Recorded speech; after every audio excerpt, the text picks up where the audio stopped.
High தெராஸ் pre by shopping விலாகில் இன்றைக்கி என்னோட office routine ஒர்க்கை முடிச்சுட்டு தான் நான் வெளியில் கிளம்ப போகிறேன். ஸோ நான் என்னோடய ஆஃபீஸ் ஒர்க்கை வேகமாக பண்ணிட்டு இருந்தேன். ஏன்னா இன்றைக்கி ஆஃப்டர்நூனோட என்னோடய ஷெடியூல் ஒர்க்லாம் முடிச்சுட்டு இன்றைக்காச்சும் நம்ம கலைஞர் நூற்றாண்டு நூலகத்தை ஒரு ரிவ்யூ பண்ணுவோம் அப்படின்ற மாதிரி தோணிட்டு இருந்தது.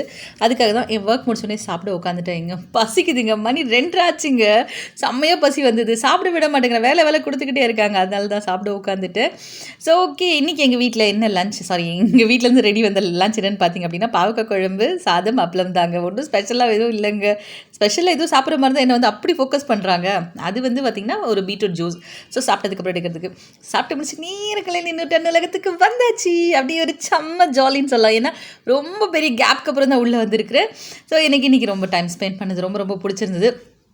அப்படியே இங்கே இருக்கிற ஆர்ட் கேலரியை பார்க்கலாம் அப்படின்னு நினச்சி வந்தோம். இந்த ஆர்ட் கேலரியில் பெரிய பெரிய ஆர்டிஸ்ட்லாம் வரைஞ்சி தன்னோட புகைப்படங்களை இங்கே காட்சிப்படுத்தியிருந்தாங்க.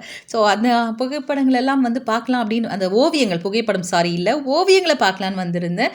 ஆனால் இந்த பெரிய பெரிய ஓவியர்கள்லாம் பார்த்திங்கன்னா சின்ன சின்ன பசங்களான குட்டீஸ் தான் வரைஞ்சிருக்காங்க. எவ்வளோ பெரிய விஷயம் இல்லை, இவங்களுக்குள்ளே இவ்வளோ கலைத்திறமை, கலைநயம், அதே மாதிரி கற்பனை திறன்லாம் இருக்குதுன்னு பார்க்கும்போது ரொம்ப சந்தோஷமாக இருந்தது. கலைஞர் நூற்றாண்டு நூலகத்தை வெளியிலேருந்து ஒரு நூலகமாக மட்டும் தான் பார்க்கணும். உள்ளுக்குள்ளே குழந்தைங்கள வச்சு எவ்வளோலாம் அவங்க நிறைய விஷயங்களை அவங்கள ஊக்கப்படுத்தி இருக்கிறாங்க, அவங்களுக்குள்ளே இருக்க திறமைகளை வெளிக்கொண்டு வந்திருக்காங்கன்னு பார்த்தப்போ ரொம்ப சந்தோஷமாக இருந்தது. அந்த சந்தோஷத்தோட வெளியில் அழகாக சூடாக பஜ்ஜி சாப்பிட்டுட்டு திரும்ப கலைநூற்றாண்டு கொஞ்சம் நேரம் புக்ஸ் படிச்சுட்டு கிளம்பலான்னு பார்க்கும்போது செம்ம மழைங்க. ஸோ அந்த மழையை நல்லா என்ஜாய் பண்ணிட்டு அந்த செடியெல்லாம் ஆட்டி அந்த தண்ணியில் நினச்சிட்டு வீட்டுக்கு வந்துச்சு. வீடியோ செலக்ட் பண்ணுங்கள்.